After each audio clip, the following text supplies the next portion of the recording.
Hello and welcome to the FMLS Market Intel Report. I'm Leslie Appleton-Young, Chief Economist for FMLS, and today I'll be walking through some recent headlines about the economy and housing market, separating the signal from the noise. Let's start with, is there a recession coming? There are numerous headwinds facing the economy right now.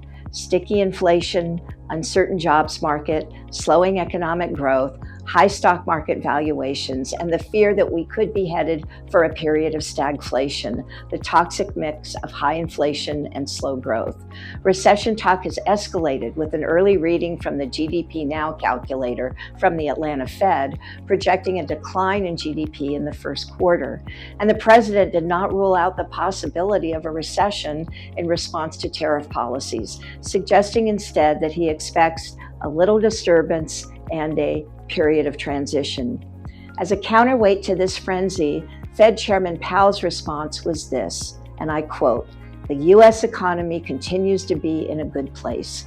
In his view, the economy has been growing at a solid pace, Q3 3.1%, Q4 2.3%. The labor market is growing.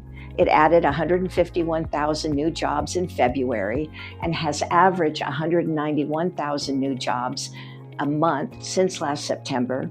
Wages are growing faster than inflation, and inflation is heading towards the Fed 2% target, with February CPI coming in below expectations, dropping from 3% in January to 2.8%. All this is true, so the hard numbers reflect an economy that truly is in a good place. But all that being said, the speed at which the markets responded to uncertainty about the future direction of the economy has been dizzying and cause for concern. And I'm speaking here about the stock market.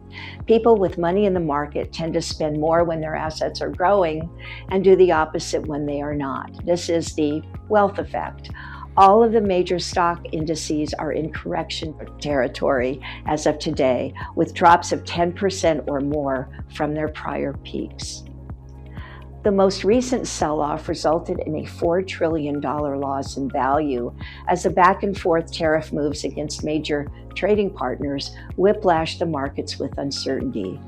Businesses are confronting tremendous uncertainty and a need to reevaluate future spending and hiring plans. Both JP Chase and Goldman Sachs have raised their risk of a recession this year. What's the bottom line?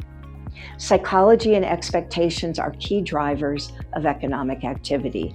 Both have turned from positive to negative in a short period of time. And while it may be premature to forecast a recession, and it is, the probability that we will get one is higher today. The second headline I'd like to address is whether there's a price correction in housing up ahead. So let's start with the basics. For home prices in any market to fall, supply needs to exceed demand by, well, a lot. The last time this happened, it was in the wake of the financial crisis. By 2008, housing inventory for sale had climbed to 4 million properties. CoreLogic reported that national housing prices peaked in April 2008 and hit bottom in 2011, dropping 33%. In Georgia, prices peaked a bit earlier in November 2006 and dropped 31% through 2011. It wasn't pretty. What about now? Well, nationally, inventory sits at about 848,000 units, 145% above the reported low of 347,000 3 years ago. However, it is also 42.3% below the 1.47 million homes for sale in February 2020. So it remains well below pre-pandemic levels. This also holds true for the greater Atlanta area, where there are currently 15,830 properties for sale, up 44% over last year and 150% over February 2022, but still 13% below pre-pandemic levels. In fact, there are only 3 states, Texas, Florida, and Louisiana, where inventory has surpassed pre-pandemic levels, and it is in those states where prices are down. Home prices recently fell in Miami by 9.9% and in Austin by 7.7%. In the greater Atlanta area, the average home price increased 4.6% in February. What we do know is that housing prices tend to be sticky on the way down because as prices soften, sellers who don't have to sell will sit on the sidelines and wait it out. We are seeing this today in the increase in the number of cancellations, an increase that is much higher than normal. Nationally, 73,000 homes were taken off the market in December, up 64% from last year. In Atlanta, at the same time, we saw about 1,000 homes delisted, also a significant increase from the prior year. It looks like sellers who have the luxury of waiting are doing just that.